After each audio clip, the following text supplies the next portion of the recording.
Hello दोस्तों, हर ताल का तीज अगर आप व्रत करने जा रही हैं तो कुछ कार्य बिल्कुल निषेध हैं।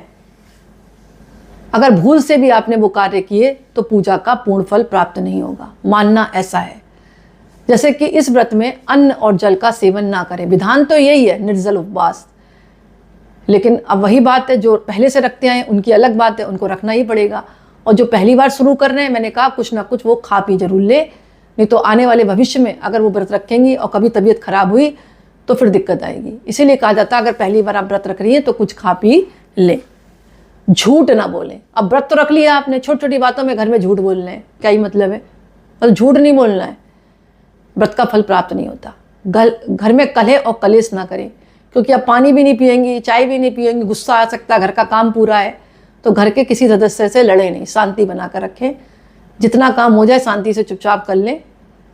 आप घर में लड़ेंगी तो प्यास भी लग सकती है, चिल्लाने से मतलब क्या है? व्रत तो करना ही है आपको, अगर आपने पहले से शुरू कर रखा है। क्योंकि मैंने कहा, क्या कहा आपको, आजीवन रखा जाता है। तो घर में कलेश ना करें, कटु वाणी अपशब्द ना बोले किसी को भी। घर में कोई भी छोटा मेंबर हो, बड़ा मेंबर हो, अपमानित नहीं करना है, पाप लगता है। सुई, धागा और कैंची का प्रयोग बिल्कुल ना करें। इस दिन सिलाई, कढ़ाई, कपड़ा काटना, ये सारे कार्य वर्जित होते हैं। बाल, नाखून ना काटे, यहाँ तक कि जो भौं होते हैं ना, भौं को भी नहीं बनवाना चाहिए इस वक्त, कहा जाता है। आपको अगर सुंदर दिखना है तो पहले करवा के आ जाए। काले अपवित्र वस्त्र बिल्कुल ना पहने, फटे पुराने कपड़े बिल्कुल ना पहने। क्या पहने? लाल, हरा, पीला, गुलाबी, अति उत्तम रहेगा। पति की निंदा ना करें। आप पूरा झगड़ा करें, अन्य साल पूरे साल झगड़ा करें, लेकिन इस दिन बिल्कुल शांति बनाकर रखें। किसी से बुराई ना करें अपने पति की, भले उसमें 50 बुराइयाँ हो। आज का दिन शांति बनाकर रखें। मन में नकारात्मक विचार ना रखें। मन, वाणी, कर्म से पवित्र बने और फिर व्रत रखें। किसी भी देवी देवता की इस दिन उपेक्षा ना करें। और व्रत कर रही हैं तो नियम पूर्वक करें। पूजा पाठ शाम के समय करें, किसी तरह की लापरवाही ना करें।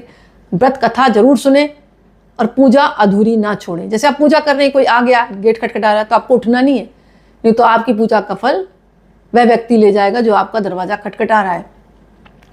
और इस दिन जो है अपने पति के प्रति सम्मान रखें, क्योंकि विशेषकर ये जो व्रत है अपने पति की दीर्घायु के लिए रखा जाता है। शाम के समय आप व्रत रखने के बाद भी उनके तिलक लगा सकती हैं, चरण स्पर्श कर सकती हैं।